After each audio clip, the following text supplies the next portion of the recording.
साल 1985 का दौर। बॉलीवुड के गलियारों में एक कागज का टुकड़ा हवा की तरह तैर रहा। कोई फिल्म की स्क्रिप्ट नहीं थी और न ही कोई साइन किया हुआ कॉन्ट्रैक्ट। ये एक मैरिज सर्टिफिकेट था, एक ऐसा सबूत जो अगर सामने आ जाता तो सबसे बड़े डिस्को डांसर और पहली महिला सुपरस्टार की जिंदगी में तूफान ला देता। हम बात कर रहे हैं विक्रम और नैना की। दुनिया जानती है कि उनकी केमिस्ट्री पर्दे पर आग लगाती थी, लेकिन पर्दे के पीछे जो राख बन रहा था उसका धुआं किसी ने नहीं देखा। क्या आप जानते हैं कि इन दोनों ने गुपचुप शादी कर ली थी? क्या आप जानते हैं कि नैना विक्रम की दूसरी पत्नी बन चुकी थी? लेकिन फिर एक रात कुछ ऐसा हुआ, एक फोन कॉल। एक अस्पताल का बिस्तर और एक महिला की जिद। वो महिला थी सुमन, विक्रम की पहली पत्नी का।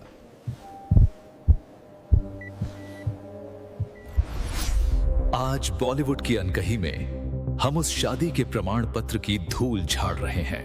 ये कहानी है 80 के दशक के उस रंगीन दौर की, जब हिंदी सिनेमा बदल रहा था। एक तरफ पुराने सुपरस्टार्स का युग ढल रहा था और दूसरी तरफ एक साधारण सा दिखने वाला लड़का छा रहा था, विक्रम। वो गरीबों का मसीहा बनकर छा रहे थे।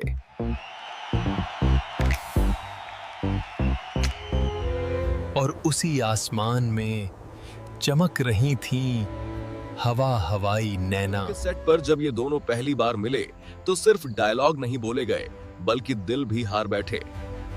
लेकिन इस कहानी में एक बहुत बड़ी बाधा थी। विक्रम पहले से शादीशुदा थे।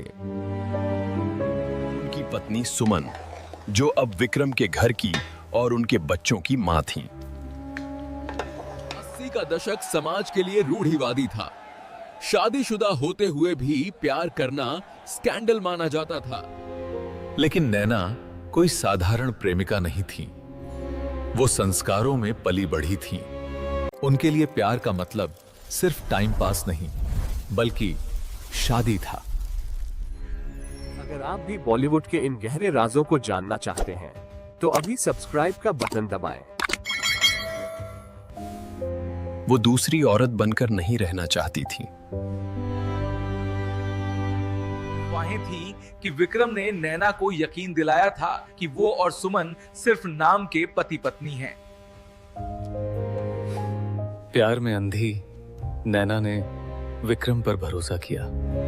फिर वो हुआ जिसकी किसी को उम्मीद नहीं थी। रिपोर्ट्स के मुताबिक 1985 में इन दोनों ने गुपचुप तरीके से शादी कहा कर है ली। कि इस शादी का सबूत, वो मैरिज सर्टिफिकेट, नैना ने अपने पास रखा था। वो चाहती थी कि दुनिया को इसके बारे में पता चले, लेकिन विक्रम डर रहे थे।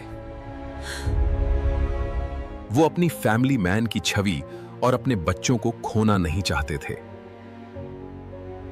नैना और विक्रम के बीच का तनाव बढ़ने लगा।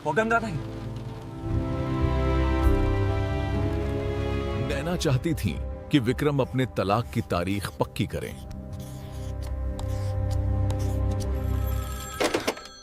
असली डार्क ट्रुथ उस रात सामने आया जब ये खबर सुमन के कानों तक पहुंची। इंडस्ट्री के गलियारों में जो सबसे खौफनाक किस्सा है वो ये है कि सुमन ने कथित तौर पर आत्महत्या की कोशिश जब की। ये खबर विक्रम तक पहुंची तो उनके पैरों तले जमीन खिसक गई। सेट छोड़ के भागे।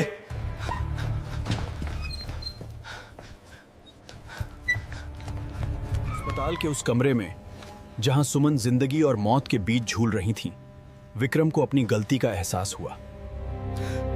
सुमन की वो हालत विक्रम के लिए एक रियलिटी चेक। समझ आ गया कि वो अपनी खुशी के लिए अपने परिवार की जान नहीं ले सकते।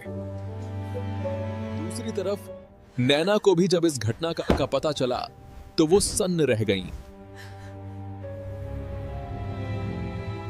उन्हें एहसास हुआ कि वो अनजाने में किसी का घर बर्बाद कर रही हैं। विक्रांत ने नैना से साफ कह दिया कि वो सुमन को तलाक नहीं दे सकते। ये वो पल था जब वो मैरिज सर्टिफिकेट रद्दी का टुकड़ा बन गया।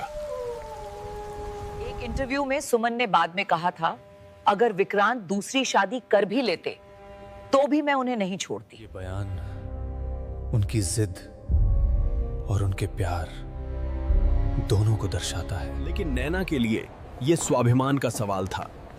1988 आते आते ये रिश्ता पूरी तरह खत्म हो गया। न सिर्फ विक्रांत से रिश्ता तोड़ा, बल्कि उन्होंने सूरज के करीब जाना शुरू कर दिया। हमारा चैनल इस रिश्ते को एक त्रासदी की नजर से देखता है। यहां 3 लोग थे और तीनों अपनी अपनी जगह सही और गलत थे। जो 2 नावों पर सवार थे और फैसला नहीं ले पा रहे थे, और सुमन जिन्होंने अपने घर को बचाने के लिए शायद अपनी जान की बाजी लगा दी।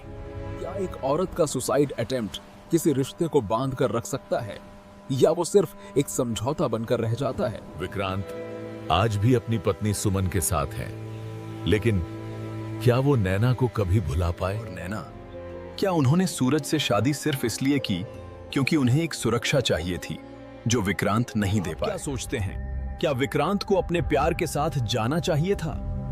अपनी राय नीचे कमेंट्स में जरूर लिखें। उस दौर के बाद विक्रांत और नैना ने कभी साथ काम नहीं किया। मैरिज सर्टिफिकेट कहां गया किसी को नहीं पता।